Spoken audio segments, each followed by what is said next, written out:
Tonight I'm going to talk about something I've been working on, and that is the rotary encoder. Now, this is just a bunch of 4x2 magnets alternating North Pole, South Pole, and a little bit of plastic around a 325Z magnet, or 625Z, rather. And the way it's going to work is I've got this little top plate here. Well, I got two of them. One that just stuck. I'll talk about this one in a minute.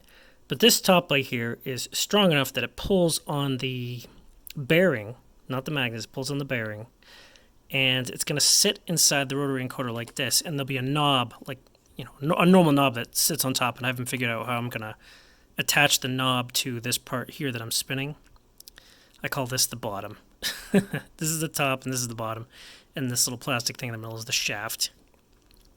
But I want to just demonstrate something. See this? If you look closely, it's actually got a button feature to it. See how I just pulled it? And it snaps itself back up. And this top plate won't be crooked like that because it will be tightened down into the little hole here. So there's going to be a nut on the other side or maybe a nut up here. It doesn't really matter. And it'll be nice and tight, so it'll stay flat. And you'll be able to turn the knob, which will turn the rotary encoder like so. And you'll also be able to press on the knob like a button. And that's what this feature is here. These magnets pulling it back up. You see that? And it's actually parametric, and I've added about 1.5 millimeters of movement. It can't be quite 4 millimeters like a normal switch, because then you end up with a lot less. It's a lot harder to detect the rotation movement of the Hall effect sensors. So there'll be a knob sitting on top of this, and you turn that, and it turns normally. And I bet if I look at my debugging output, we'll see lots of... Oh,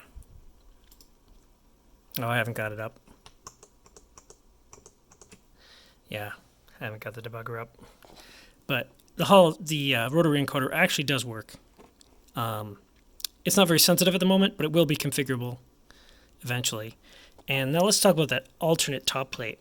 So this funky looking thing makes it so that when you're turning the rotary encoder, you can feel little steps, and it gives you 6 little steps that you can feel, and it settles upon as you're turning it around. And if I had smaller magnets, I could actually make it a lot more steps, but what can you do? I want to make everything work with just these 4x2 magnets.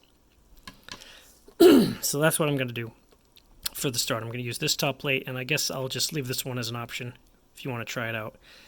But yeah, the rotary encoder, it works, I got it working, and I'm going to print out a knob for this. Shortly after design something for it to work, but it should work. And I actually have the Keyboron custom event library, custom event feature that they just add, that takes Toy, whoever his name is, just added the custom events. So there's actually scroll events, well, rotary encoder events, I should say. You can make them do whatever you want.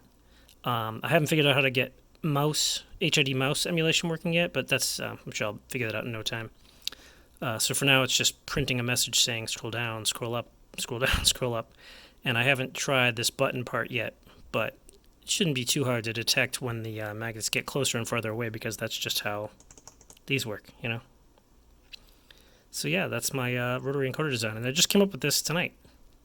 I really didn't have anything before today other than this little part that holds the magnets in a circle. So there you go.